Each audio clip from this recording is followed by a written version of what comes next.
A very good morning to one and all present here. My name is Mansi Kamdar, and I'm a second year fashion styling and image design student of Amity School of Fashion Design and Technology, Amity University, Mumbai. I welcome our guest for the day, Ms. Moshmi Pal, Director Bhavna Ma'am, faculty members, and all the students for the third session of Skill Enhancement Workshop Series titled Entrepreneurship 101.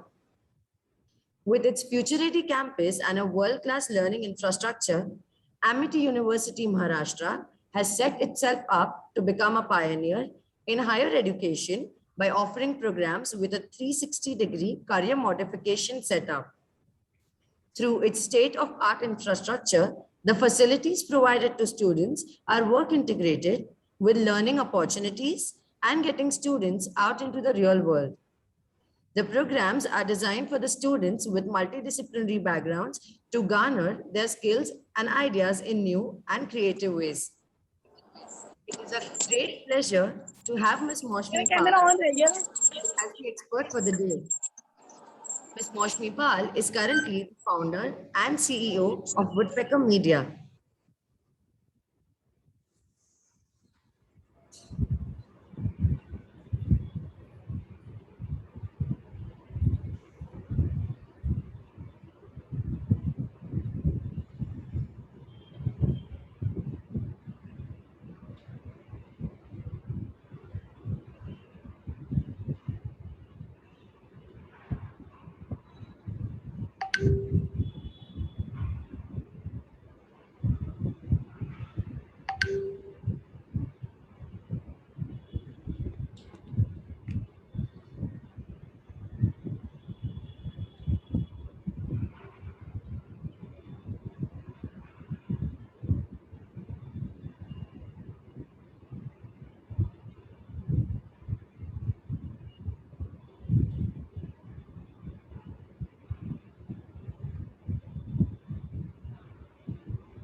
Am I audible? Hello, ma'am. Hello.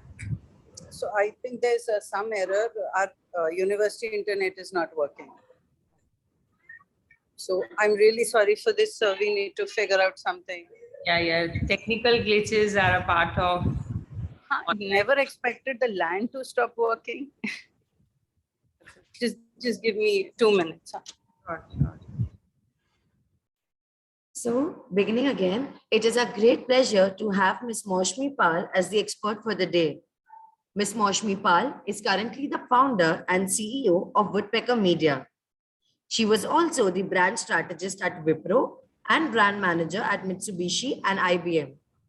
Speaking about her achievements, she has been titled as the Business Diva for Marketing, and in 2017, she was awarded with All for Excellence in Media and Marketing.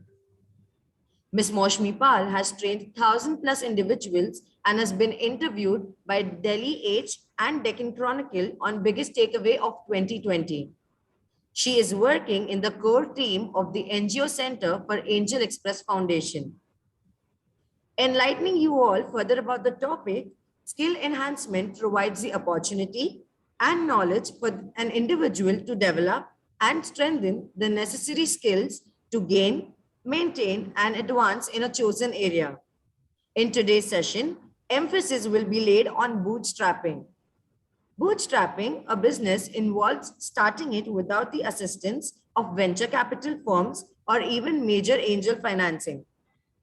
I would now like to request Ms. Moshmi Pal to begin with the webinar. Over to you, ma'am. Yeah, thank you so much for the warm introduction. I would like to thank Amity University, all the faculty members who have given me an opportunity to be a part of this session. It's always a delight to speak to students about entrepreneurship, which is a very close, topic in my life. Um, to brief about the session, I would like to just talk about one or two pointers which I always emphasize on. I want it to be an interactive session because we all know that we can Google as much we want by giving the topics and get as much data which we want to read or refer to. I want it to be interactive because you can ask me all the real time questions which come to your mind to understand the topic entrepreneurship as well as bootstrap. Talking about being, the founder of Woodpecker Media, which you mentioned. It is a bootstrapped agency for almost 6 years now that I started my journey. And I would like to talk about the challenges which one faces more than all the glory or the rosy things which one feels about entrepreneurship. So I would be more than happy to answer your questions because today, if you are studying, how do you see yourself? Why rather would you see yourself as an entrepreneur? Is the first question which I want at least three students or three people to answer.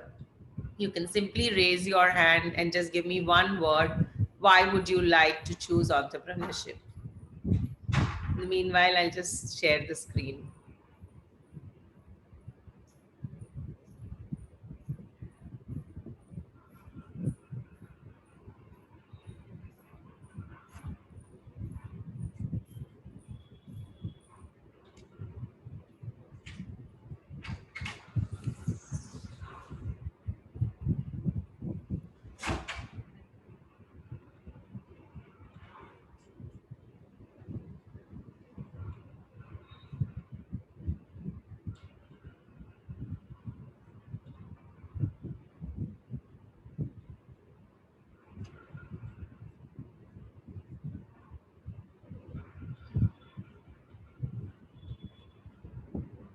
Yeah.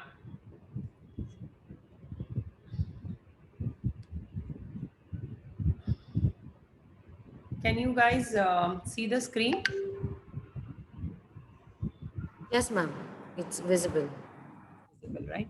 Yeah. So, building a business that stemmed from a passion that helped me in many, many ways is something which I call entrepreneurship. But before I begin, I would want you to volunteer and give me at least three hands which can tell what do you think about entrepreneurship? Why would you choose entrepreneurship? Or how do you think a life of an entrepreneur actually functions or makes a difference?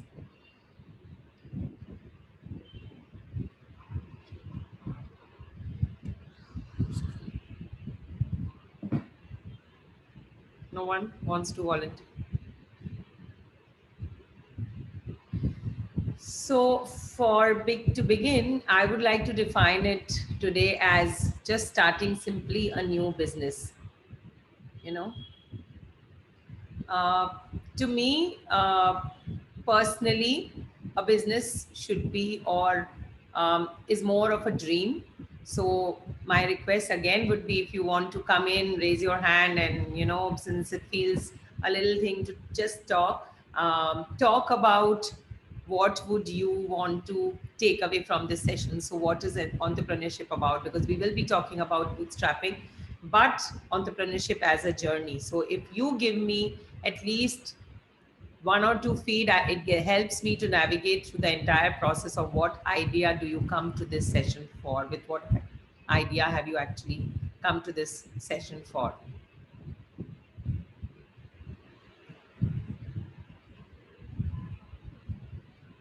Okay. So I guess I will just do the talking and take the Q&A at the end, right? And from the Amity team, I would request, in case there is any time a fall on the network on video or audio, please give me a heads up, because that's something which is very important when you're talking for over an hour, because we won't know how much I have been actually able to convey. So I would be covering today the 7 pillars of your success. Idea generation. So when we talk about entrepreneurship or any kind of business, it is an idea which you take and then you keep putting all your inputs towards it.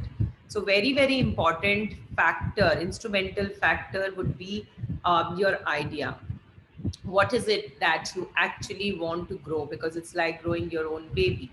So it's very, very important to put in that idea and sleep over it and be very, very confident about that particular thing, because a journey of an entrepreneur is not very rosy. So you can't say that today I got the mood that, okay, I want to be an entrepreneur and this is my idea, and after a few months it's just not working out, and let me just think, drop this and move to the next. Because it's very, very important to also be resilient about what you are looking at when it's an idea converting into a business and you getting into the mode from an entrepreneur to entrepreneurship and building an enterprise. That's very, very important, because when you will have an idea which you're very sure of, then the next step will come is funding. Now, when we talk about funding, usually a bootstrapped business is self-funded. We'll go more detail into it when we do the slides. Then what we need to touch base is the legal issue, because that's very, very important to know how would this idea function and what is the due course and what are the things which you need to actually touch point when you're in the process of building the entire enterprise. Then comes your marketing. You should be sure and sound of what your marketing plan would be. So now again, this directly goes and connects with your idea, because you as an entrepreneur need to be skilled on all the components, because you have to manage everything and your knowledge will matter. We'll go more detail into it later. The business plan. Now, this is the most critical thing, because a business plan actually helps you understand your progress. How are you moving? What is the way you should take? Actually, how will you navigate through this idea? It's just not a robust, which is just come a thought, a spurt, and you again say, okay, fine, let me sleep over it. So then it's a time which is very, very important, which we talk in terms of the tenacity. Business plan will actually help you understand how much are you monetizing, how much will you actually be giving in terms of your input? What is it that you're looking at, the short term, the long term, and how will you measure the ROI? So that's where the plan comes in place. You as an entrepreneur makes a huge impact, because initially, now today you guys are students. Once you pass out from your universities, what is it that you value add? Yes, you can definitely become an entrepreneur immediately once you qualify and come out. You don't need to have professional skills to say, okay, I'm qualified to be an entrepreneur. But you as an entrepreneur matter the most, because initially it is only you who will sell. So it's very, very important to first analyze, who am I? Why am I actually looking at doing this? And how will I create those baby steps which will help me get connected with my business, which I am building at?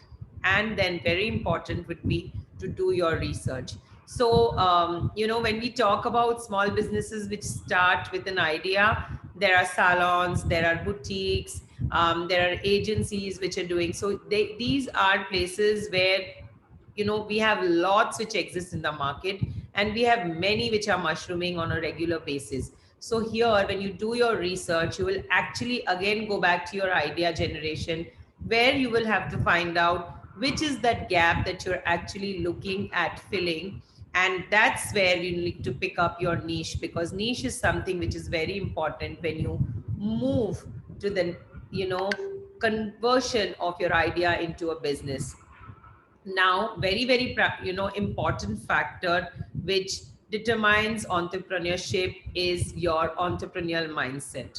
So I have just summed it up into 5 very important pointers which I feel are very important and critical. One is your decisiveness. So when you have decided something, you need to be 200% sure that yes, this is something which I have decided and this is what I want to do. This is my idea, and now I am doing my research. I'll be thinking about the funding. I'll go out and get the funding. That funding can be from an investor, or could be bootstrap, which we will talk more in detail later. But you have to make all the decisions with timelines. It's very, very important. You can't say, I've given 1 hour, okay, I'm done, I'll just again come back, I'll figure out what is working in my favor and only target those. No, it doesn't happen that way. It's very, very important to be decisive about things. Now, this decision in your mindset also helps you to move ahead when you are formulating that team wherein you will be working. So probably you would be a founder, co-founder, or just a founder, but decision will again be very important, making critical judgment of things which you need to avoid and things which you need to incorporate. So decision making skill is very important, and that will happen in a due course of time when you have converted your passion, that idea where you're passionate about, and you know that okay, come what may, I am not going to say a no to myself. I will definitely find out the different ways. So that's something which is very, very, instrumental. Now, confidence. Confidence is not about just coming out and saying, hey, I'm very confident that I'll be able to do this business. Confidence about your idea. It's very important, again, I repeat, to know that my idea is something which I know I will be able to make it successful. Now, how in the process you will do, what you will do is the due course of learning, what are the, different trigger pointers which is needed. That is a different thing. But the confidence, when I say, I mean confident about your idea, confident about how you will be going through with all the lows. It might be very fancy to come and say that, oh, I'm an entrepreneur, I don't work for somebody, or to say that, she's the founder and she's doing very well. But trust me, it's a very, very solo journey. There are things which you need to actually do at the struggle pointers when you begin. So confidence is again very, very instrumental there, because it will tell you every time there is a no, it will tell you, no, you can do it. So that's very important. Moving to accountability. Now, when I have seeded an idea and I have also gone and got funds, now I need to be instrumental in putting up my team. So I need to be accountable of each every component that I'm looking at. So I need to be multitasking, because initially, till you have an idea and you've converted in terms of just having the setup done, the entire core team of your venture will depend on accountability. So you need to be accountable of every department which you need to fill in, depending of what kind of work that you're looking at, whether it's a product base or it's a service base. Now also, accountability means that you are getting people, hiring people who will be very good in their work, but you need to be accountable of what you want them to do, because in a bootstrapped business, paying capacity is much less than a funded business. Though you have to be accountable 200% more in a funded business, accountability in a bootstrap business is much higher, because you can say, okay, I don't feel like doing and I won't do it today. I just don't feel like going, few days is not being good, I don't want to do it. So it's very important that you pick up accountability for your own self and help the entire organization follow that flow. Second, fourth would be resilience. Now, if I have set up my team and I know that this is my idea, I need them also to believe in my idea and give that 200%. So, how will that happen? It will not happen overnight, because you will be only talking about challenges. You have an idea, you have got the funds, you've set up the office, and you've just started. Now, how does it happen that I've also appointed people and I want them to, feel very good about my idea? Many a times it will be that people don't feel, they might feel that, oh, okay, I'm just coming here for work, I'll perform and I'll go. They might not show that kind of energy exchange when it comes to the idea. But you need to be resilient, because you will have 200 things to address to, but you also need to understand that people's skills are very important in an entrepreneur's life. So being very calm will always help you, because that is something which will not happen overnight. You have to constantly keep reminding yourself that yes, I can do it, this is something very good, I believe in it, and they will also believe. You can't go and tell them that, okay, hey, you have to believe. And humility is something which I address always, that I can't walk into an organization by saying that, oh, hey, I'm the boss and you have to listen to me. You need to have an idea of every department, how the department is functioning, what is it that you expect from them, and you need to actually be very humble when you convey anything to them. Also, very, very important thing is that a founder, co-founder should be known as a person well, where everybody wants to have that kind of aura around by saying that, okay, it's not a bossy environment, but it's a teamwork. So that's your humility actually will help you there. And why I'm addressing this, because you all are just thinking about starting a venture, or thinking about whether I should do it, why I should do it, should I be actually doing it, will I be able to do it? So that's the reason those important 5 pointers which I spoke about are very, very important for having that idea that, okay, let me at least give it a try. Because mindset is something which is very, very important when you are looking at starting your own venture. Now, talking about characteristics which actually make world's couple of, some of the best successful entrepreneurs, it is again the clarity of purpose. So if you have a particular business idea and you feel there is something which I'm doing. So upcycling is something happening today with the young generation putting in their lot of effort in terms of working on waste management. So you should have a clarity of purpose. That's very, very important. So if I'm looking at waste management and building a business from there, very important will be for you to have why would I do it? Because how will follow. Why would I do it? Who is my target audience? Automatically, what will happen is you will start working in those things and you will get your blueprint ready. Second is they believe in themselves totally, which I told that, to be successful, you will have to believe in yourself. Self belief is something which is very, very important, and that will actually help you to go dig deeper in terms of all the attributes which are needed. They are very good at finding needs and niches. So if you ask me about business, entrepreneurship 101, it's only about niches. Every segment sector has a requirement. You will only need to find out two components which is very, very important. One is your passion, which only you can bring in, and another is the niche which you can develop.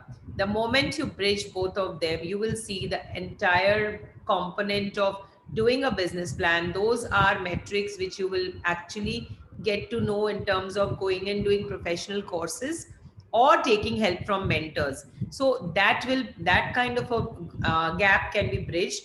But the only thing which determines are the two factors which you will bring in. One is your passion component, and another the niche which you can actually develop. That's very, very important. Ability to focus on the most important things first. So now when you're an entrepreneur, you will be bombarded with a lot of things which you need to understand, and you will have to work on the quadrants where you say, okay, these are the things which I only have to do it, I can't delegate it. These are the things which can be delegated, and then work on which is urgent and which is important. So those are the two quadrants which you will be working on when it comes to actually addressing important thing at the right time. Everybody will come to you by saying this is very important. When we put ourselves in the other seat, we say, okay, fine, ma'am, I need this signature, this is very important. Somebody who's saying that I need this approval, very important. Now as an entrepreneur, you can't just say that, okay, this is important, this is not important. All are equally important, but very, very important to find out is what needs your attention at the most critical time. A contribution culture will actually help everyone come together and give that kind of acceptance where you say that, okay, fine. हाँ हाँ हाँ हाँ हाँ मुझसे मत पूछो, वो Neha ma'am से पूछो, नेहा मैम ने 10 मिनट के. So, sorry. So contribution culture will actually help you understand that it's a value proposition which you're giving to an organization, and every small contribution matters. As an entrepreneur, it's very, very important to drive it from the very beginning by giving importance to each member, because a bootstrapped organization will not have 200 employees. You can have people on the counting on your finger, but it's very, very important to respect each of them, and important would be to explain to them what is their contribution in the organization and how together we are growing. Having an open mind is very, very important, again, because I can come with an idea and I can be always countered by a team member of mine who can give me a 10 times better idea. So having an open mind is good, because I'm not saying, okay, I'm the boss, you have to listen to me. And this open mind set doesn't happen overnight. It takes a lot of time, because the moment you're giving too much attention as a founder, co-founder, as an entrepreneur, it starts to seep in terms of this is something which I can do and only I can do it. But that doesn't help us, because when we get people, we're getting screening the best of people, and we're getting best of talent. They also bring to us a lot of things which we are not able to think, to even think of. So it's important that we have an open mind. We listen to everything, we have our clarity of purpose, again we combine them and go back to again the learning of decision making, and make the decision wisely and not hastily. Incredible networks which they foster and participate in. Now you guys are students, how would you get into that network? It's very important to build connections. I would speak about personal branding very heavily. So today, if you're a student and you're going for internship, the purpose of the college to send you for internship is to actually learn real-time worries, real-time achievements, and how do you handle these. Also, what happens is, just don't do the internship for the heck of it by getting a certificate from the organization where you go to. Two things which are very critical is, one, try to value add to the place where you have actually gone for your internship. Also, come back with a recommendation which is just not for again submitting to the college, but something which they remember. Either they want you to recommend you when they have a requirement, or they at least know you when tomorrow you are looking at building that kind of connect. So it's very, very important to build yourself every day on the personal brand, and the network will multiply. We'll talk about network and personal branding in detail a little later. But again, it's very important to build each connection, just not for that certificate which you want or to just get a degree. It's very important to keep an impact, because that is something which will help you as you are growing. Now, coming to idea generation, we spoke about an idea coming to you, a thought coming to you, and you're saying that, okay, this is something which is really fabulous and I want to start my own venture. Now, what is a good idea? Now, it's very, very important that you know what will be market driven. So, what is it that your market will actually value? Because your idea needs to, at the end, get you revenue. Second, how feasible is it for you and how feasible is it for people? So, you need to know the masses. That's also very, very important. Unique. Now, you might be doing in the same industry, but how are you unique? You have to find out that when you're working on your idea. These are pointers which will actually help you to be 200% sure that, yes, this is an idea, this is my passion, and I can actually drive it. So you need to sleep over it where you say, yes, this is something which the market will, actually like. This is feasible, I can do it, I can put in my time, effort, energy, money. It is unique because people will really appreciate. Now comes fund. If you are a bootstrapped business, you might still get a lot of opportunities to be fundable. Now, is your business actually looking to be appreciated as a fundable business? So that's very, very important. And then how innovative are you? How innovative can you be? That's very, very important because that is something which will let you be successful over the years, because a business can start with the thought of just doing one vertical, and as you grow, as you're successful, it will multiply and it will move to the next. I would request you to go and research on Zoho, which started on a single dimension bootstrapped industry, and how today they have multiplied into different verticals and they're doing so good. So Zoho is something which you should research if you're looking at that. Now, I'm sorry, but there are some ideas where it's talking about sources of a good business idea is something which we know that we feel that I had a thought, I had a dream, I want to do it, and I'm doing it. But I'm so sorry that doesn't work that way. You need to work on your idea more in terms of making it so solid and concrete that you know that you have done your best and there's no gap which is left there. Now, how would that happen? You need to source by reading. You will have to read a lot of resources in any particular genre that you're looking at going, because you need to find out a very important and critical pointer: what is the underlying gap? That's something which you need to bridge.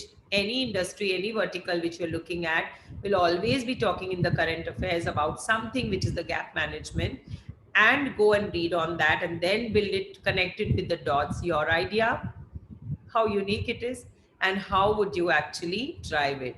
Now, you need to also know, it's very important to read. Yes. Now, also to see the surroundings, because initially, when you are a bootstrapped business or also funded business, you will have to start with the known people. So it's important to know how would it actually work, how people will respond. So you can examine the surroundings, through various kind of activities, and see if this is something which I'm doing, how are people going to respond or react. That will give you an idea of all the loopholes which they would say, or something which you feel that you didn't think of. Then compile everything and then move to the next life. Your personal life is only one part which will give you an idea that this is something which is very important, and I feel that I need to get into it, and it will be very helpful. With this, I would like to talk about menstrual cups. So when menstrual cups actually started, so it started with the idea of more female hygiene. How would comfort of feminine, travel, a lot of small things which you wanted to put in. But gradually, that's not going to target to only a segment of women. It's going to get more detailed. Now, what was done was basically they started going and taking interviews of people, women who would actually talk about the comfort of sanitary pad. And that actually helped menstrual cup people business leaders understand what is it that they want to convey through there, because initially it was coming as discomfort, we haven't tried, not very willing to try something new. So when you go in the vicinity, your idea, you match your personal life, why are you doing it, and then go and research it with people, it helps you actually to understand what people are looking at. You will see, you will come with 10 pointers more than what you had thought of, and those will be the underlying factors which make your business successful. Networking again will help you in your idea generation, because it will help you to get honest feedback from people of something which you're doing, because market research is something which will be very heavily accountable when you're starting a new business. So that is something which will help, because networking will help you in terms of casual conversations and not strategic research to find out the gaps in the industry. And changes in the market, industry, the political factors are also very, very instrumental, because at the end of the day, your idea needs to go and sell and fetch you money. Now, ideas which are not to be considered. Why I tell this to college students, because it's very, very important not to invest into a business just in haste and then say it doesn't work. It not only gets you very demotivated on your own self, also a lot of people's self-belief goes down. So it's important that you don't consider any industry which is unfavorable. So industry segment sector is very important when you're looking at starting something on your own. Any unfavorable market. So you don't target any business which will not be favorable for you in the market. So for example, if you know a particular market where your product will sell or your service will sell, then only target that business. Don't say, okay, fine, when you don't have you have an idea, and then you suddenly say, okay, fine, this will work, these are the things, this will happen. Things don't just happen. You need to be very strategic about it. And don't also expect one hit wonders. So one hit wonders don't happen overnight. It can be just one in a million. So it's very, very important that you don't expect one hit wonders, and don't venture into any product or service which is illegal or not very competitive in terms of easily being used by consumers. Now we'll talk about the most important part before we move into funding. If there's any question related so far, I'm more than happy to address. Anyone?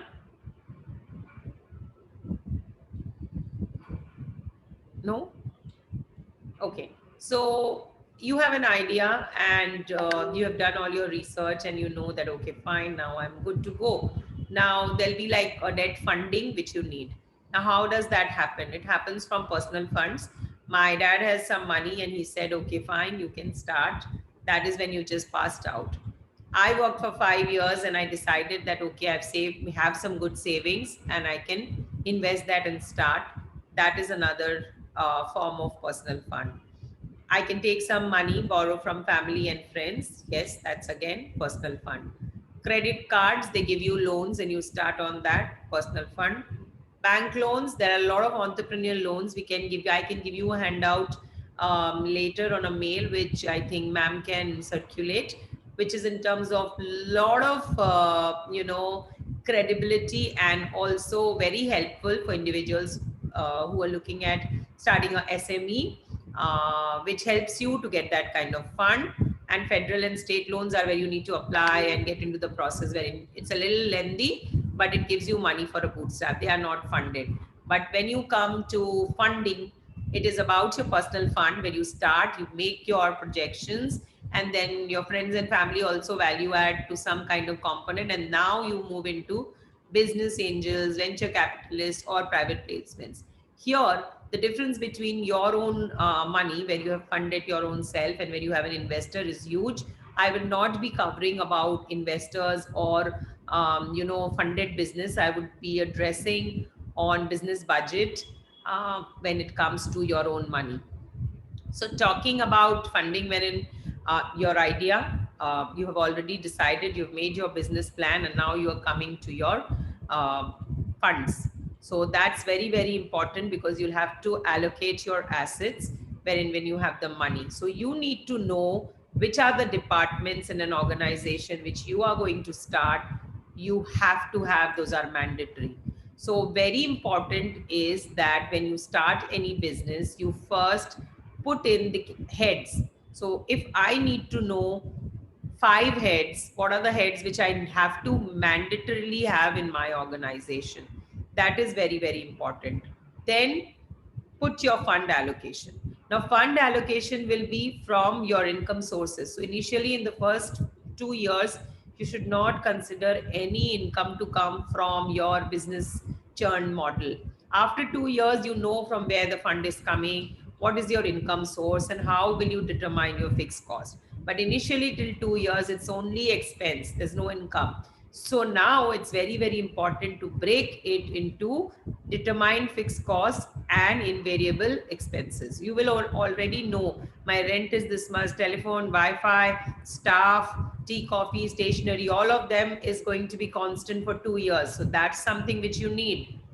Move to the variable, travels, events, marketing, something new which has come up, all of those. Now you need to take those also in the accounting 2 years, and then put that kind of fund and your one-time credits. If you have something which is a big time opportunity you don't want to miss, that'll be a one time spend. So you need to be actually be able to know that this is the kind of money which will be needed, and where am I getting it from, and 2 years if I'm giving, what is it that I'm looking after 2 years. So that's very, very important, and that is covered in detail when we're doing business plan, business projection, wherein we go by 3 months plan, 6 months plan, and those are all projections. And as an entrepreneur, it's very, very important to maintain the timelines and deadlines. I wouldn't lie to you by saying every time it's very easy to meet up. It's not. Trust me, most of the time it's difficult.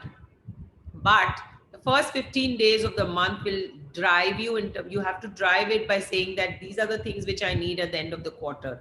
And then your 2.5 months have to be just chasing your goals, because then only you will be able to meet your end goals. If you meet your quarter goals is where you will compile and reach your target of the 2 year goal. So it's important to first and foremost juggle between the time commitment which is needed and the funds which are needed in the beginning to start the business. So that is something which is very, very important, and your entire flow of the plan of how you will be creating the business flow. Now, most important thing which one needs to know about starting a business is your legal issues. So I have a thought, I have now decided or figured out my funds, and I now need to know how do I start moving or turning this into it. So legal is something which you cannot, ever exempt. So it's very important to have a legal person, a legal team. Initially, till you know your revenues, how much you're doing, you can always hire a consultant who will help you in all of these. Because if you have a business, you need to know the licenses, the kind of benefits also these bring in, and it just can't be a thought of, okay, fine, let me try for 6 months. If it works, then I'll go into the branding. I will think of a name. I will then design a logo. It doesn't happen that way. So before you move into the brand name, brand color, brand ethos, brand philosophy, logo, storyline, mission, everything, it's important to put in your legal issues, because you first need to know what kind of firm or what kind of venture are you entering into. Whether it's a sole proprietorship, it's a sole single solo founder organization, then the entire legal will be different. Your bank account which you need to open will have an entire different flow. All the documentation will be different. If you are into a partnership, so you have a founder, co-founder. Many a times we have seen two friends starting off a venture, two sisters starting off a French, venture. Now here, if one person is putting a 70%, investment of fund, and another is putting a 30%, it's very important to get into your partnership legalized, to know what kind of stake you have in the organization, because that stake also determines your decision making.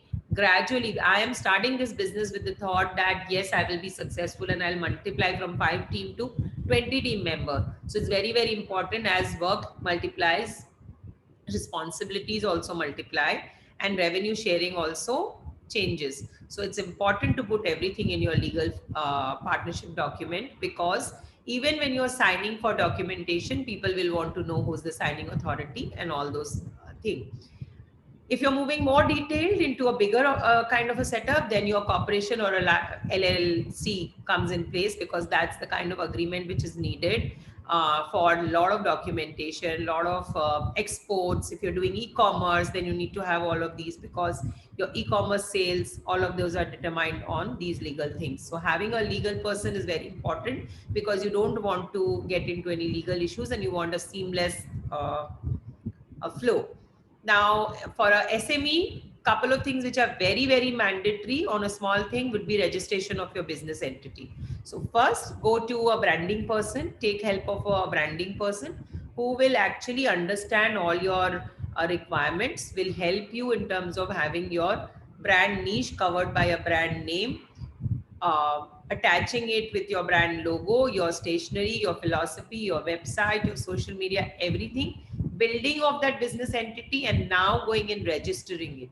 Now, registration also happens under different categories. That's a very lengthy topic. Just to let you know that there is a creation of founders agreement, which is done, which is very important, because when you have a founders agreement but done by your legal team, you already know of what you're entitled to when it comes from the government to help you, and also what all trading or what all things you can actually do under that particular business entity. Because our GST, which is one of our important factors when you're doing a product or service, GST has different compliances.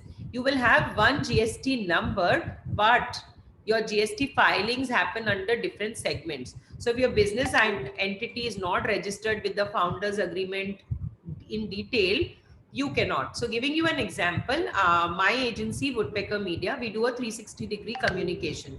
So our PR and marketing falls under a different compliance of GST. Our events fall into a different compliance, and our social media and influencers and all of those happen under a different. But it only is possible to get it linked to one GST account is because we have a founders agreement. So the founders actually put in the detail of these are the verticals which we are doing under the entertainment segment, which is marketing communications. Now in marketing communications, we are not only targeting entertainment, we are also doing food, because we have a lot of clients who are into food. We have a lot of clients who are into lifestyle and travel. So in that, it's very important when you're doing your founders agreement to know why, because of tax benefits. So when you're doing your tax registrations, whenever you are doing your GST compliance, you will always, your CA will help you to understand what are the benefits you as an organization can take. That those benefits will only float in your kitty when you have done the founders agreement well with the legal team and with your business identity from a branding team. So these are investments which you have to make from a specialist, because they will guide you the right way. You can't say that, okay, I'll Google and I'll just make one, use Canva and make one logo. Logo creation or doing an Instagram is a very small thing which you can definitely, you're capable of doing, but getting the legal and business identity will actually help you to get the benefits of an entrepreneur in whatever business enterprise you're creating. Now your PAN number is your account again, whether you want your personal PAN number to be associated with your business PAN. So that is again your legal team which will help you. So you should always know that this is something which is very important. You should ask your legal person, how do you do it? And your bank account, which will be current, again related to this. So then it will fall into a place where you know that, okay, my GST very mandatory, which helps me in my tax filing, my business identity entity, which helps me to know which are the categories and compliance I fall in. And now I can do business with anyone, because there are a lot of people who don't want to do any kind of, transaction with people who don't have proper documentation. So that's something very, very important. If you're looking at starting a food business, then your FSSI license is very important. Then your trademark registration, all of those come, in the due course, because you don't want your logo to be replicated. Your trademark of something which only you will be pursuing, that's very important. So those keep happening as you grow. But initially, when you're starting off, your legal team and your strategy team needs to be there, and you don't need to hire people with a lot of money. You can always hire consultants and they will do a fabulous job. Then comes your marketing. So there are a lot of ways of marketing a small business. You don't need to spend a lot of money on your marketing, capital, because initially your idea needs to go to everyone that this is a kind of business which exists. So then you can do all the small budget marketing which is needed in terms of your social network, endorsement, promotions, social media ads, shout outs, all of those. And the best is the guerrilla marketing, wherein you will have one kind of 360-degree communication which you have for one particular thing which you want to spread out, and put it in all forms. It could be in emailers, your WhatsApp messages, your normal messages, your Instagram, Facebook, Twitter, LinkedIn, everything in same message, because you are only looking at creating the brand presence to a lot of people that yes, I exist. Now is your business plan. You've already got your compliances in place. You also have done your marketing that, okay, this is particular brand is launching. Now you need to come to a detailed analysis of how will you actually develop this product and get into that ROI, which is you have invested the money. Now, how do you start getting the return? Here again, a strategist will help you to understand the realistic timelines, because your proposed venture has actually got you the idea that yes, now I'm ready to take off, everything is in place, now I have to take off. Now here you need to give right kind of fuel for you to take off at that kind of speed which you're looking at. So here how would you do? So you need to do your comprehensive documented detailing of what is it that you're looking at. For example, if you're looking at starting a boutique, you need to keep in this particular thing the business plan in your mind. Who are the weavers, or who are the people who I'm looking at? Where am I going to source from, and how much am I able to do it in this 3 months? And what is it that I'm looking at? So you have to invariably go detailed into now timelines with the product which you're going to, or the service which you're going to sell, and give them time and then go at achieving it. Now you as an entrepreneur will come into the place. As I mentioned to you earlier also, that is very important to build that kind of relationship. Now initially to give me that kind of boost that yes, I conceived of an idea, I put in that funds, my marketing, my legal, everything is done, I've inaugurated everything, and now I'm able to take off. Before I go and look for people who don't know me, I need to start with people who know me. So if you have built your network, here is where you will actually go and casually, which we say passive, market your product or service. It's very important to invite them to see your boutique or come to know about the services which you actually are offering. And this is where they will actually know what is there and not feel bad about not getting your mailers or you spamming with them with the mailers or messages of what you're going to do.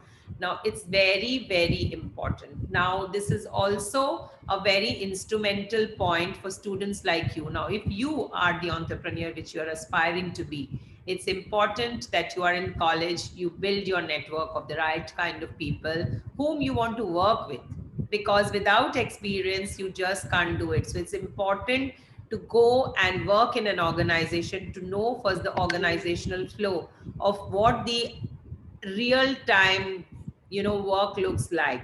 So when you will go and work here, you will understand everything, because you as an entrepreneur, you also need to know that you have to know how an admin and accounting team will function, how your HR mandates have to be, what is it that you're looking from your marketing team, how does a production happen, what is it that I'm looking from the packaging team, and at the end of the day, the CRM. So this will not happen by just doing online research or just saying that, okay, fine, I'll hire consultants, because as you grow, your expertise, your inputs will be very, very instrumental in all of them. So when you're building your network, go to various organizations and learn that, okay, your particular department which you are hired for, be there, give your 200%, but the other areas which you need to look in as you will be growing as an entrepreneur, future, when you are looking at, starting your own venture, it's important to learn what is happening there, because you will not be able to say no, I don't know how an HR mandate should be. Then when you're hiring an HR person in your organization,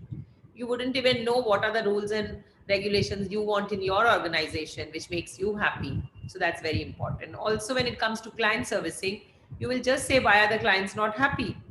But at the end of the day, when you have understood it from an organization, when you have worked, you will know that yes, these are the things which clients say, and this is how one needs to handle, and this is something which I can actually help my team member understand, and that has a seamless communication. And that is very, very important, to go and learn from, real time work experience.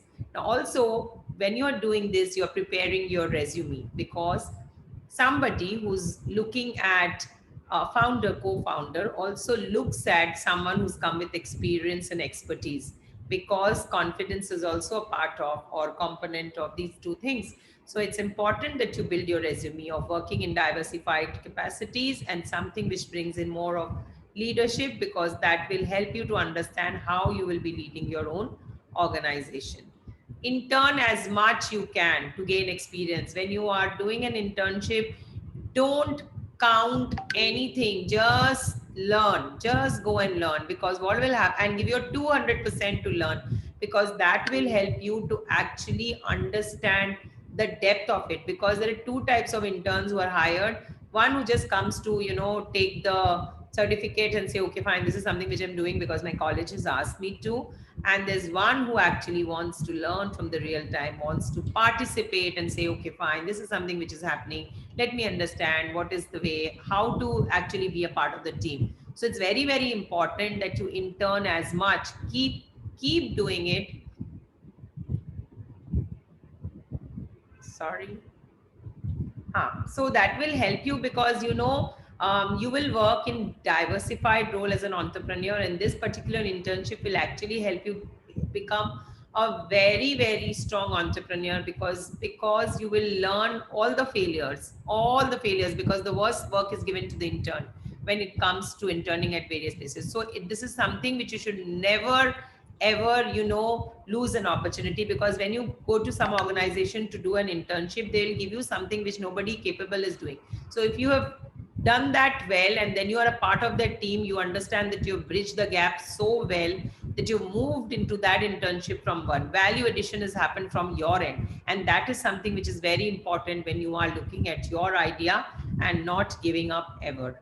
Now, finding a mentor. When you are interning also, you will come across a lot of people who you will feel that, yes, this is a person, who can value add to my life. Reach out to them. LinkedIn is a very good platform to reach out. Even other ways where you can reach out to them, send them messages if you like. If you have a personal connect, just pick up a conversation and ask them, would you mentor me? I'm looking at, I'm working in so-and-so place, or I'm interning at so-and-so place, and I have an idea. Would you mentor? Would you mind mentoring me? Will you help me? Reach out people who you actually feel you will be comfortable, because they are already comfortable in their space. Somebody who you feel you admire, someone you feel that, yes, this person can actually help me on the first level. And a mentor shouldn't change.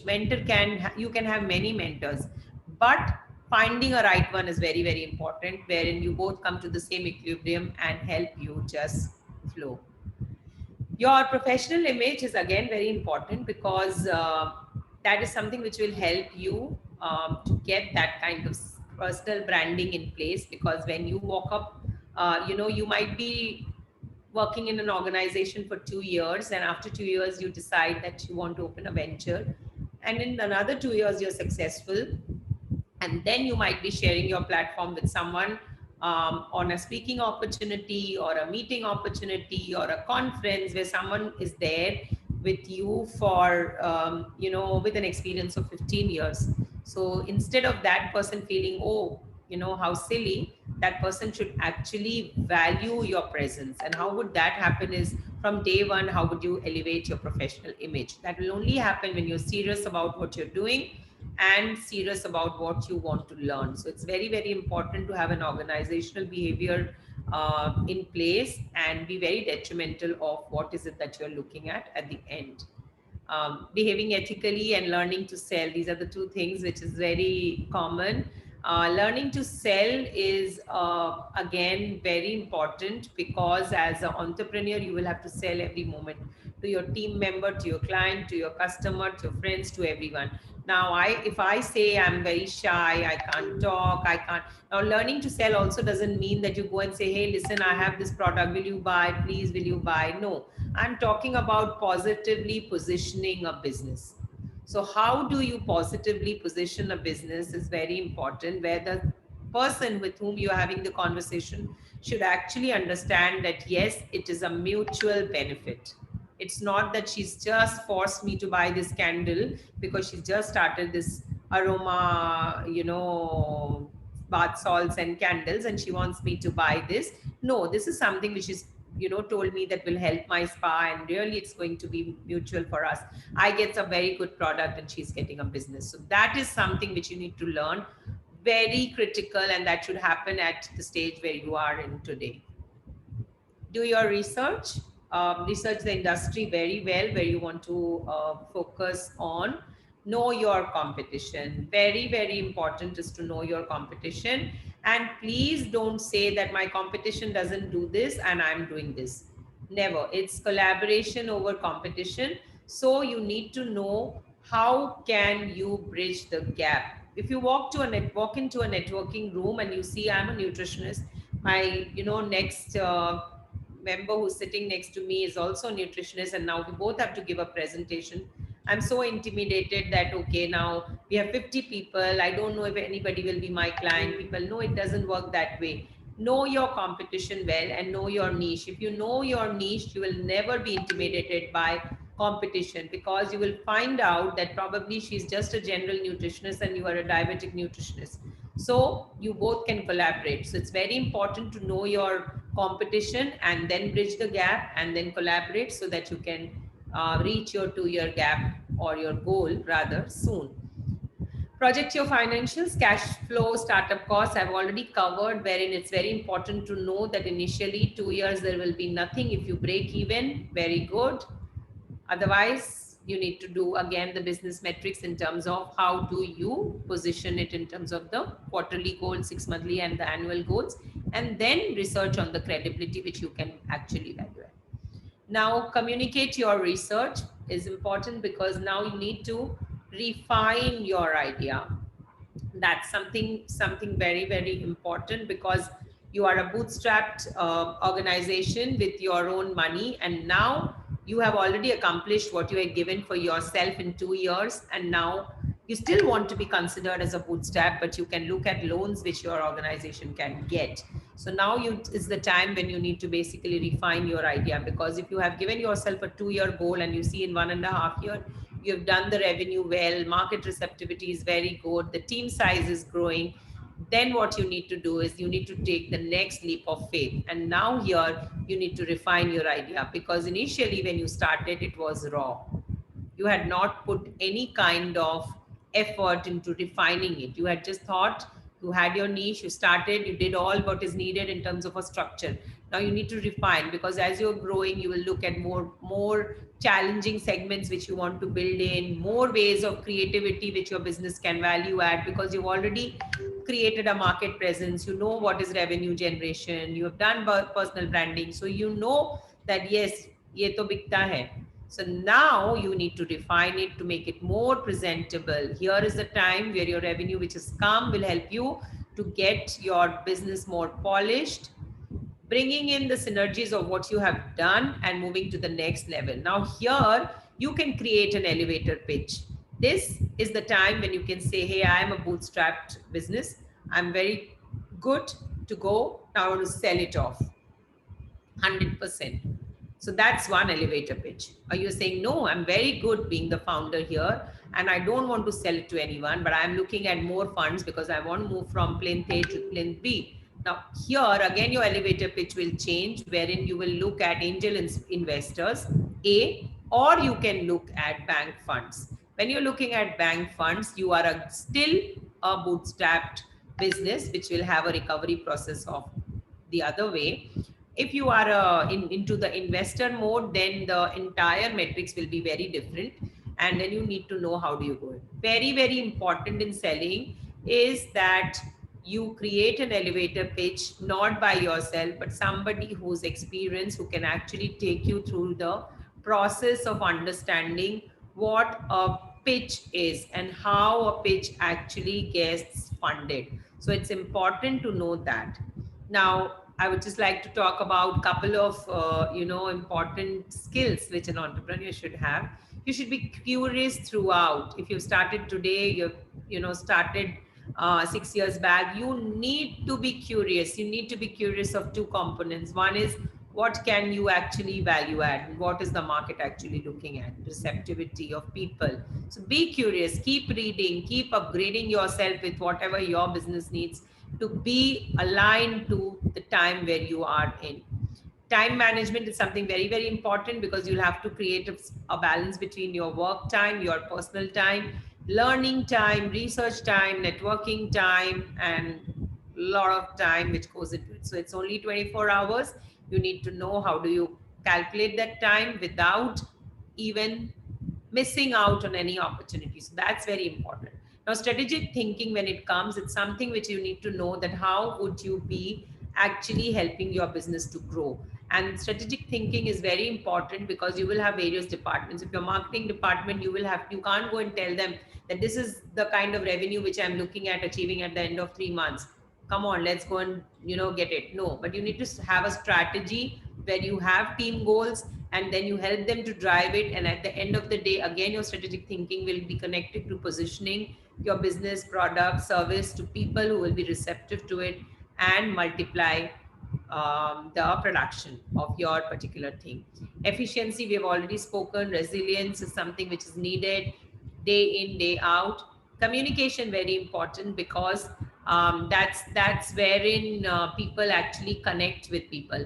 So if I'm in a room full of people and I'm working somewhere, I need to communicate in a way wherein I understand from them what is it that they're talking and what is it. So I could be at your level where I've just passed out from college and I'm working at somewhere. So be very open to hear out from people what they're saying out of their experience and then communicate in terms of what you want to learn. Now, moving to the next level, communication, you need to upgrade in terms of public speaking skills, positioning your brand. These are the things which you will have to upgrade. So you will have to do professional courses wherein how do you actually know how much is too much? So that's very important. People upselling is good, but you need to know where to draw the line. So that is something which you will learn from communication skills. Again, networking. You can't move into a room and just start distributing your flyers or visiting card. How do you effectively network? That is something which you will have to learn as a skill because you already got your degree as a knowledge, your experience as a knowledge. But when you have to apply it and be productive, that is where your skills will come in place. And that's very, very important. Now, also finance management. Now, as entrepreneurs, sometimes we see that talking about the failures when we are successful and we have achieved the revenue, we don't know how to manage funds. So we don't know what is it that we need to do. So when you refine your idea, you need to have a financial planner in place wherein you know, this is my idea. I started with 30% capital and I'm already doing this revenue. I want to move next. How do I manage the funds? So that's something very important where you need to, invest your money. Then comes branding. Now, when it comes to branding, you need to spend a lot of money on building your personal corpus, your personal self, your personal identity, because you are the face of your business. So it's very, very important that you invest in yourself. So when somebody opens a new business, you feel like, okay, I need to do PR because people need to read about it in newspaper, magazine, digital, and then gone. So in personal branding, it's a time is very, very crucial. So you should know what is it that you're looking at and how would you actually put it into the gaps wherein you want to do it. So for example, when you started a business, you need only people to know about the founder, the business name, and what the brand is going to deliver. Gradually, you need to seep into what you have done, how you're changing lives, how you have actually impacted, and what is it that you're looking at. So this is again a process and you will have to make. And also remember that you need to understand that don't only talk about your business, talk about yourself because you are value adding. So people need to know that what all you are also doing in terms of getting your venture to a position where you have actually led and brought it there. So it's important to brand yourself, because when you go to a room full of business leaders, you need to know that I don't have to go and introduce to each one. Yes, I don't mind doing that, but they should also know me. How will they know me? Is when my brand name also reflects my name or me as a person. So do stuff which actually will help you create a balance between your brand name and yourself. That's important. Most important is creating new business opportunities for people. So today, successful skill set people are always doing something where it is only not going and creating for space for yourself. How can you impact people's life is very, very important. So go and be that person. Aspire 10 years down the line, I will be in a space where I've happily involved, impacted these many lives, these many people, and helped these many people to grow more business opportunities. That is very, very important. Now, last but not the least is, how do I personally find my entrepreneurial passion or vision? Because I'm right now a student and entrepreneurship feels like a rosy thing. I don't want to go and work with someone. I want to do my own stuff. Very good. Now, it's important that you first find out, after your idea, what you have, who are the consumers. Go detailed into a market research and then say, am I willing to take that kind of time to go deep, deep, deep, and then spend that kind of time? Your passion, because is very, very important. You have a vision, but your passion will drive you. Every day when you pick up the bag and you say, oh, I don't feel like going to the office, nothing is working. If that's something, no. If you love doing something and you can do it for 360 days, that is something which is your idea, which will help you, and that connected with consumers. Authentic brand and brand story. Storytelling is the best part. Now, telling about storytelling, how will a brand actually be recognized easily by people? Once I have gone and I've spoken, yes, people have read about me, yes, but everyone in the initial phase doesn't know about all the startups which are there, because we need to multiply our connects of people visibility in terms of that. So authentic brand and brand story always sells. Talking about myself, I will tell you, I'm an engineer by qualification. I did my MCA and then I did my marketing and communications. I was always interested in communication, and that's how I started my journey as a brand strategist, working for the various organizations, multinational organizations like Wipro, IBM, Mitsubishi. But I was always very kicked about doing something worthwhile by my life, and in the field of communication, because I liked it personally. So I asked for, after working in the strategy field, I actually asked to my boss about how does a strategist actually moves into a communication. They say we always need an communication strategist, and that is something which is not taught. Either you are a mass comm person or you have done strategy. So how do you amalgamate both? So I started with that. I changed my genre from corporate, typical tech-based industries to an entertainment-based industry. I started with corp communications in the MNCs and moved to entertainment, where I worked with PR agencies. I upgraded myself and I figured out that there are a lot of loopholes which people are only associating PR with celebrities or a lot of politicians or business people, but PR is only not that. And that's when I decided that I will start something which I will just try to change. And boutique agencies were just coming out, 6-8 years back, and I started of culminating my idea and thought of taking the plunge. So today, when I go and talk about my brand story, it is about an organization with 90% women, because I found out that women are always expected to, take a sabbatical, then justify, because that is something motherhood actually got me. I used to go to the cliff of the, organization and again come down when I would take a break. So that is the particular thing which I wanted to break through, and I started my organization with that. There have been a lot of hardships and still there are a lot of struggles, but that is something which helped me to actually go and convey my brand story, which got me very, very in with the consumers who actually know me personally. So when you have a brand, you need to have a brand story in place, is what I would like to tell you, and have clarity of what you want to do. Automatically things will fall into place. And very important are the core values. Don't forget that, okay, I want to tell a brand story, so I made a very nice story and I'm going and telling it to everyone. It sells, it doesn't sell. Because reality is that it will show. An entrepreneur always leads by an example. So it will show. So go as hard as possible on yourself to find out what is it, that one thing which you want to value add, and pick that thing and just drive it. You will be successful. There will be no looking back. But there is a structure of doing it, and you need to also abide by that. And at the end, self motivation and confidence is something which is very important, because you can motivate everyone that yes, this will work, but if you are demotivated, nothing will work. So you need to be always motivated, and that will only happen when you know of what is it that you are heading to. I would just talk about couple of, before I end, few women-led businesses with whom I work and whom I very closely know. So one is Gynoveda. That is again a femtech, business. So here they are a fully funded business.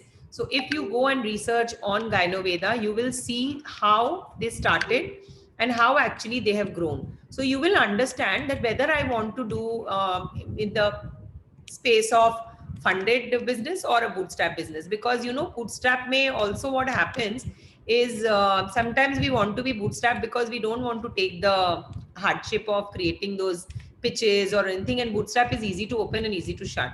So you should go and research on Gynoveda, because you will understand that how well they have bridged the gap of medicines with like tech with medicine. So Ayurveda with tech. So you should research on that. I would also like to talk about another half-funded, angel investor business, which is Suta. Now, talking about personal branding, which we spoke, Suta is a venture of Sujata and Tanya, two sisters who were working in corporate, and their love from handloom they started. Now, again, coming from the corporate background, relationship building, marketing, all of this that they knew, that they said, how do we start into the brand? Now, Suta means thread, and they associated with Sujata's Su and Tanya's Ta. So now what has happened is everywhere they go, they know now it has become a very nice brand story. The love for handloom, Suta, and the name derived from Sujata and Tanya. And you should read about them, because you'll understand how they have impacted a 5 crore plus business through weavers, and giving so much work to the weavers of country. Two more brands which are bootstrapped is Spoil Me Silly, which is a Mumbai-based brand, and Pratha, which is also Mumbai-based. So they are an e-commerce platform, 100% bootstrapped. Started some one, I think, Spoil Me Silly started some 8-10 years back, and Pratha started 6 years back. Now their journey has been completely of connecting the personal brand of the warmth of the person they are, the founders Sonali and Sukanya, and also of knowing the gaps they want to bridge in the handloom space with the kind of design and outfits they do, and connecting it again from offline to online. Pratha is 100% e-commerce platform, wherein they only operate from 100% on online sales or exhibitions. Spoil Me Silly is again an offline and a combination of a web store. So you must go through these, because they will help you understand the journey of a bootstrapped business or versus a journey of a funded business. Also, what is it that you need as an entrepreneur component to actually drive any kind of business? So I think I am done, and now I'm open to questions.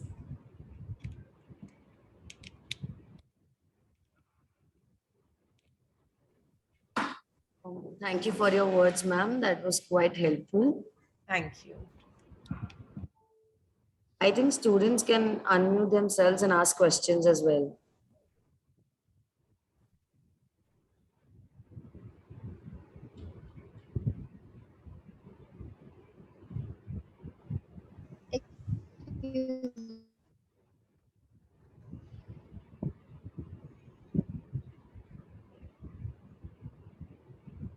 Any questions? Excuse me, ma'am. Yes. Yes, am I audible? Yes. Yeah. So I was wondering that fashion is mostly a very largely polluted field, as in it's the second largest pollutable field here.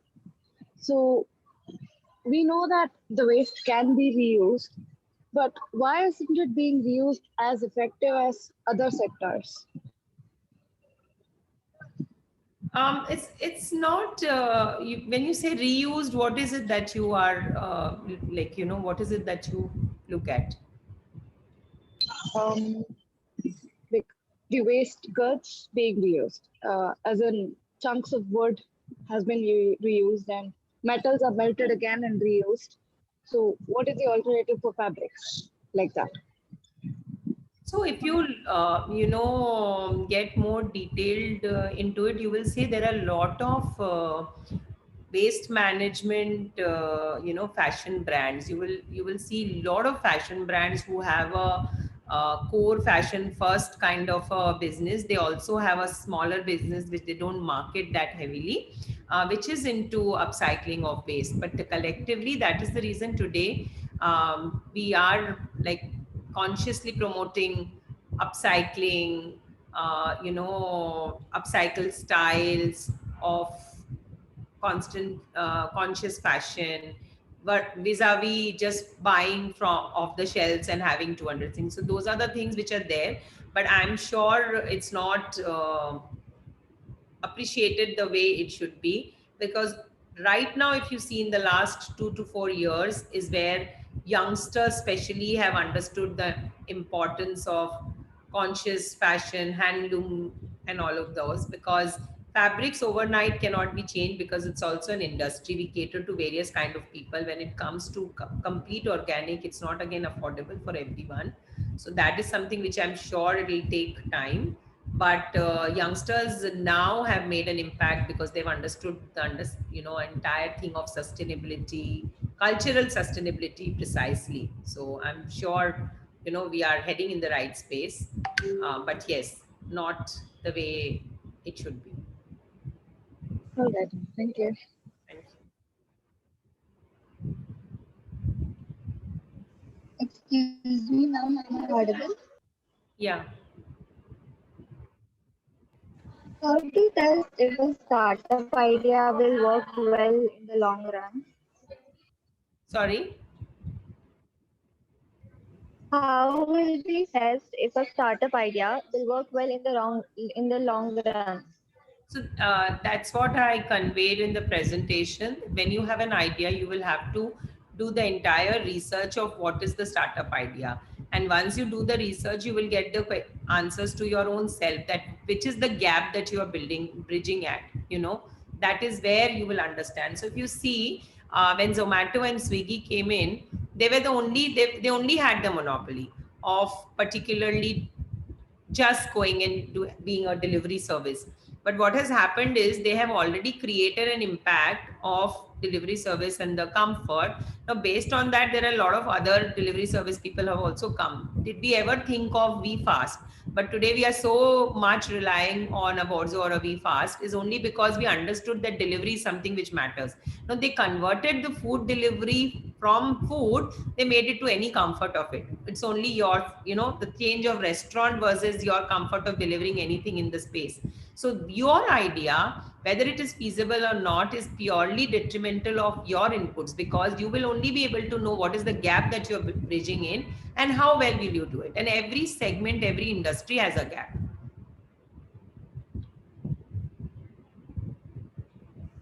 Yes, ma'am. Thanks. Thanks.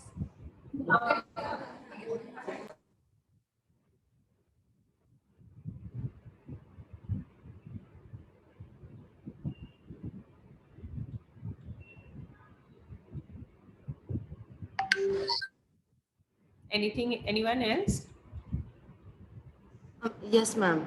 Ma'am, actually, there's a student who's unable to unmute themselves. She wanted to ask how important is branding in the initial years of our startup? Should we consider to invest in branding at the start of our business?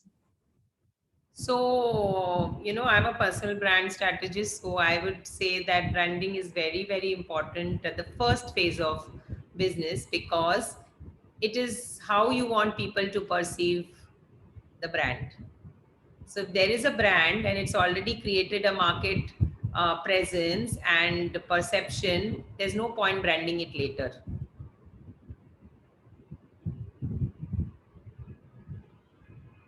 Yeah.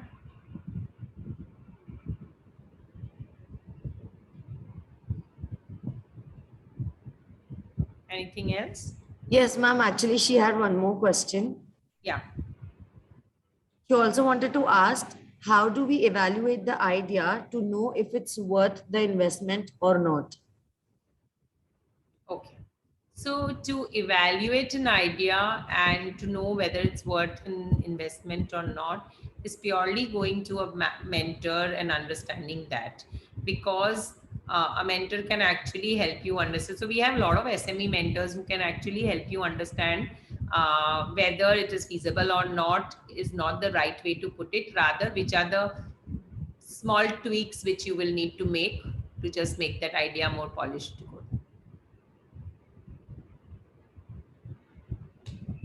See, no idea is a bad idea. All ideas are good ideas, but it is purely on your gut that which you feel that you will be able to do it and the passion which you have to drive it. So that's something which is very, very important. So your idea needs to have your 200% gut and the basic compliances of market research to know how will it do. So there are umpteen number of baby food available, but still do people stop creating one more new? They don't, but they just come out with a twist because they know that the market is already selling well with a lot of baby food.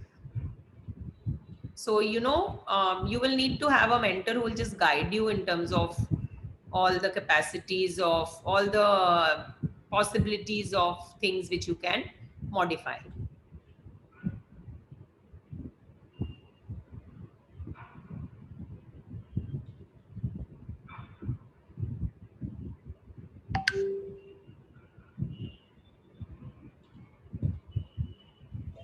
Good afternoon, ma'am.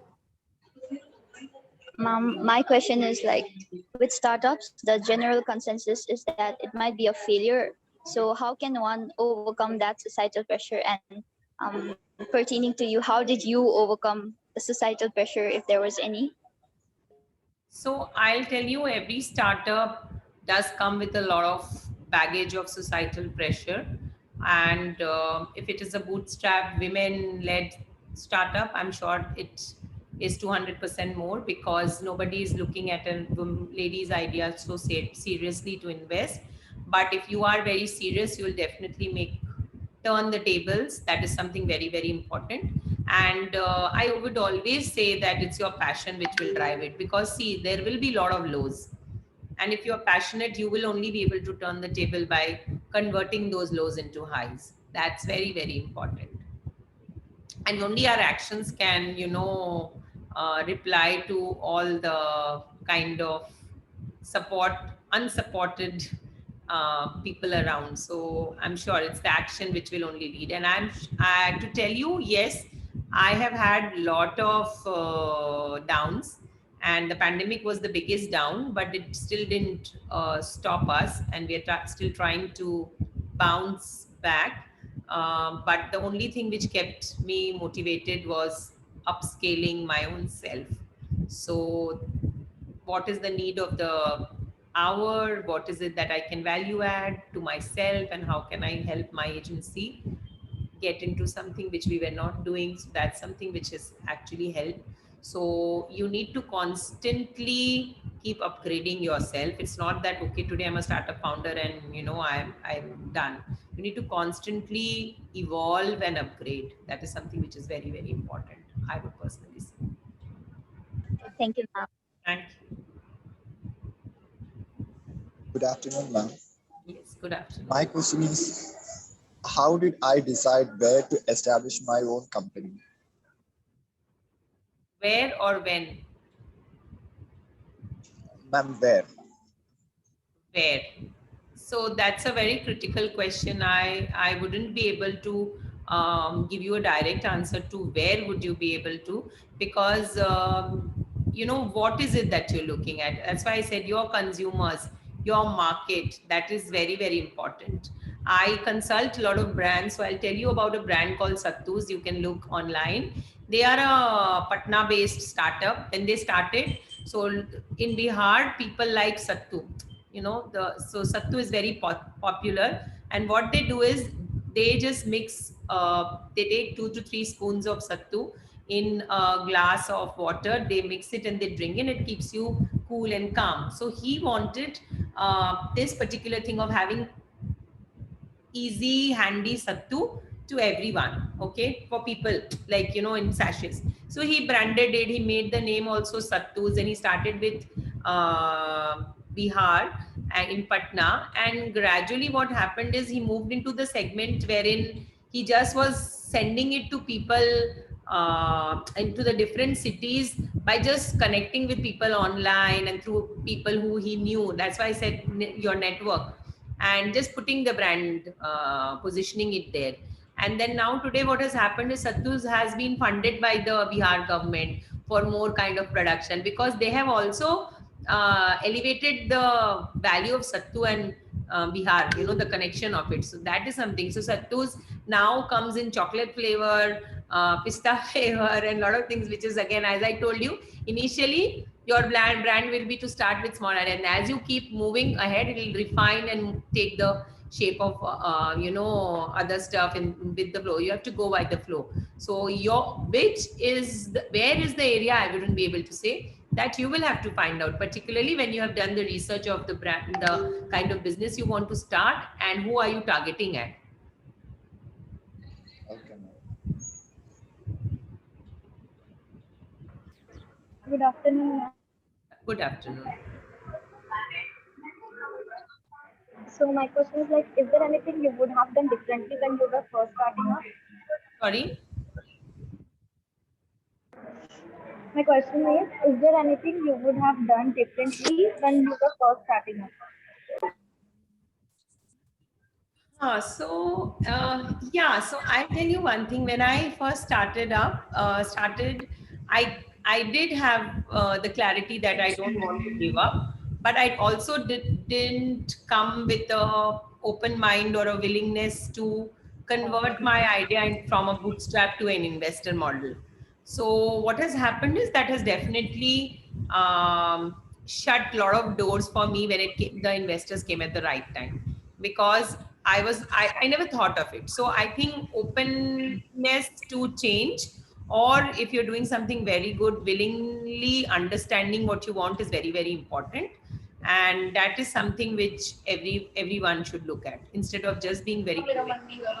लिख ले मेरा खत्म हो गया फिर हम जा रहे हैं अभी मेरा ऑलमोस्ट एंड पे है I'm done with my shit मेरा तुझसे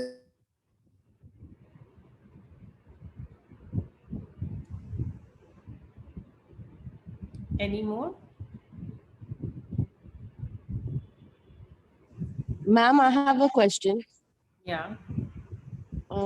Ma'am, what are the key points to have in an elevator pitch? Key pointers to have an elevator pitch will come only once we have, so every idea will have a very different elevator pitch. I can't give you just to name on the fingertips, but definitely how would you change the market is a very important pointer which an elevator pitch should have. How would it market react or respond to it is a very important component in the elevator pitch. And for that, you must refer to Sutta, especially to Gyno Veda. Read about it. You will understand that what is it that it takes. There are a lot of good articles which talks about femtech and how it converts, how your business pitch actually converts investors to invest.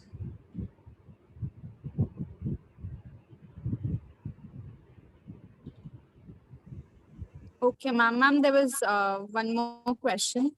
Sure. Ma'am, as a student, if you wanted to start a brand, the first thing that comes up is the finance. So, what are the finances or the schemes that are available in favor of the student and especially for women? So for students, you will only have a student loan which will help you with your qualification. At the end of the day, any startup is judged by the qualification of the founder and the experience of the founder. So if you're going for a bank loan also, there are different kind of bank loans. It wouldn't be easy until unless you have a qualification where you can repay and also an experience where you can repay. So for example, if you're not able to repay the money of at a particular given time when you have started, you have to repay it. So either your family has to repay in terms of that kind of a liability which they have, or else you have a qualification from you. So those are the two things very, very detrimental. So they have a entire screening process for startups. So there's nothing like you give it to startup. So there are a lot of Niti Aayog, funded startups, but they are very, very difficult to get. So that's the reason I'm telling you, idea has to be very strong. And then how would you convert the market is very important to get funds. If it's your own fund, you don't need to tell anyone anything but the boss. You can just say that I'm ready to take off. But if you're looking at funding, you need to be very sound where you're, because there's a hell lot of paperwork, and that's something which is very crucial.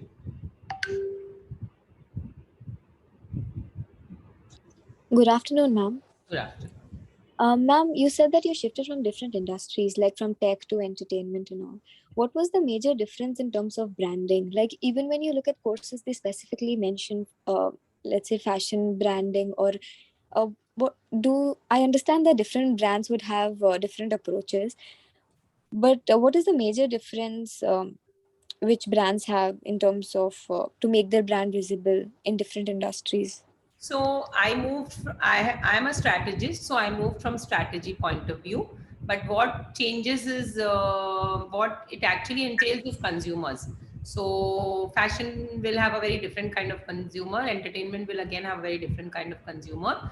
That is the reason branding entails. If you're looking as a branding kind of a thing, branding entails a very different kind of. So if you're into lifestyle fashion, the consumer is typically same. Entertainment to some extent, but if you're having a experience of tech, so tech to food will be a very shift 100% of in the consumers. So that's wherein the entire branding. And when it comes to branding is about your colors, positioning is so there's a brand marketing is different, brand communication is different, brand strategy is different. So branding has a again lot of different layers. So you will need to find out what is it that which area is that you want to look at, or build your expertise in, and then follow that. Because I'm in strategy, strategically, if you see my qualification was tech, so that's wherein I started. But moving in the industries was again strategy. So branding strategy has been the core competency, and I have also upgraded my skills with the various courses which time has demanded.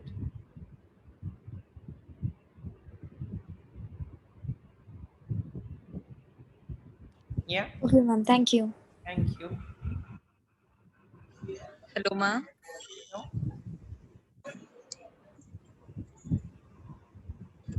Yes. Hello, ma'am. Yes, please. Ma'am, my question is that with brands, we have seen how the hype fades after a certain point of time. How does a brand keep a consistent hype around it?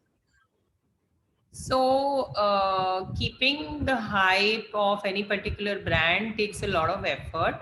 So, the entire performance is, calculated in terms from the performance marketing, and then it is given in terms of the PR activity. So now, what we sell, what we want to position, what we actually lay out is a huge process, and the amalgamation of all actually leads to understanding of what the consumer perceives.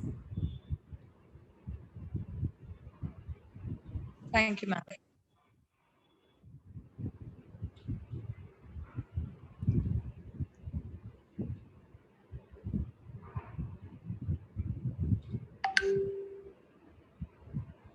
Anyone else?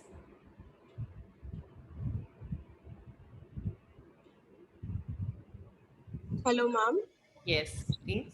I have a question. Yeah. The Indian Public Sector Bank BOB had launched startup banking. Can you share some information regarding that? So I'm very sorry, I have no knowledge about financial, setups in terms of startup banking. But what I can do is, what I can share with you is that BOB basically started it for in terms of just funding the startups, which are which have actually gone through the process of startup evaluation. So startup evaluation is again done by the SMEs of the region, wherein you put your idea, it's a process wherein it's an entire screening process. And once you've done that, then you have a file which you need to go and give it to the BOB funding. Okay, ma'am. Thank you, ma'am. Thank you.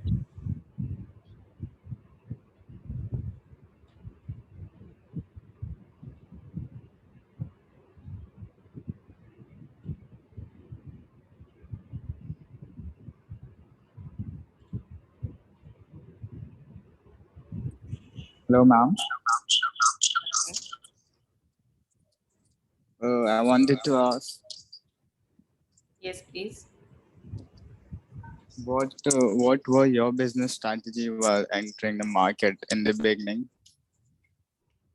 My business strategy when I started was very simple. I was just looking at bridging the gap of for women who came with qualification and experience and only had the difficulty of giving in that kind of time. So for me, I just chose flexibility work time with the kind of people I employed, and I spearheaded the entire project.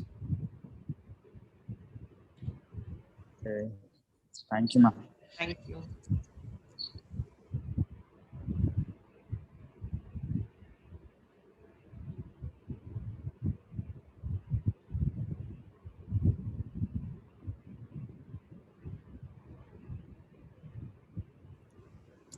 Ma'am, there was one more question from my side. Yes, please. Ma'am, what are your thoughts on cryptocurrency and blockchain technology in fashion industry? I haven't done my homework so well, so I really can't help you with this question. Sorry. Okay, ma'am.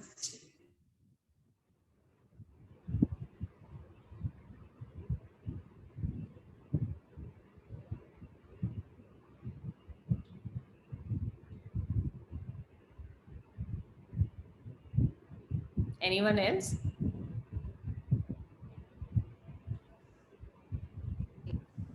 I think that was it from the student side. Okay. Thank you so much. So, ma'am, with immense admiration and gratitude, we thank our guest, Ms. Moshmi Pal, for this insightful session on skill enhancement. Thank you, ma'am, for sharing all the details about skill enhancement. I would also like to thank our Director, Dr. Bhavna Channa, ma'am, all the faculty members and students for being the part of this webinar. I thank you all on the behalf of the Amity School of Fashion Design and Technology. Have a pleasant day ahead. Thank you. Thank you so much for having me. Yep. Thank you, Mashmi ma'am, for being here. Thank you so much. Yeah, it was a pleasure listening to you. Thank you so much, ma'am. So, Thank you, Moshmi. It was a great session. Thank you so much, Neha. I hope I could value add a bit to the students. certainly. Yes, certainly. Yes, and thank you, Moshmi. I was listening in, of course, and there was a lot of good interaction that I could see happening between you and the students. I'm sure, they are much wiser. A lot of students today, they don't look at vertical progression in their career, not just as moving ahead to doing post-graduations and working in the industry, but also to do startups. So such sessions on entrepreneurship does help a lot, and they kind of give them some excellent insights on how to think around entrepreneurship, and which is a very, very vital input for students today. Yeah. So it's very, very nice of you to have taken time out and to have been with us, and I'm looking forward to having you here physically in person, someday to interact with you face to face. I would love to. Thank you so much to Neha for introducing me, and thanks to all you for giving me this opportunity, which is very close to my heart, because I have been a working professional and then started on my own. So I would always like to address on knowing the fundamentals well, because there's so much the youth today can actually do when it comes to being change makers. So it's always good to advise them just not to take the easy step of getting out and doing the post graduation and just going and doing their job, which is mundane after a particular time. For sure, for some who can actually create employment for so many and do so much more. So it's always very good, to have these sessions. I would have loved to be there. Yes. Apologies, ma'am, for not being able to travel. I would definitely look at being there physically sometime soon. Because the excitement around having you here was also because the school fashion design and technology has done its own startup very recently. We've started our own souvenir shop here called Bespoke. And the major emphasis is on basically being able to translate the design and creativity ideas of our students into actual products, and then reaching it out to the customers and to people in general, to let them know that our students are making very workable, very usable products. And that it's not just about design. It's a lot about aesthetics. It's a lot about usability. Yeah. So an application in the field of what's in the demand in the market, to understand the market expectations and the pricing structure, logistics, all the supply chain systems and all of that. So we've done that, and so we've been working around it, of looking at how to take it further. So we'll keep in touch with you, and I think we will take a lot of more inputs from you in the future also. Sure, ma'am. Happy to contribute in any possible way. Certainly much. Thank you so much again. May I leave?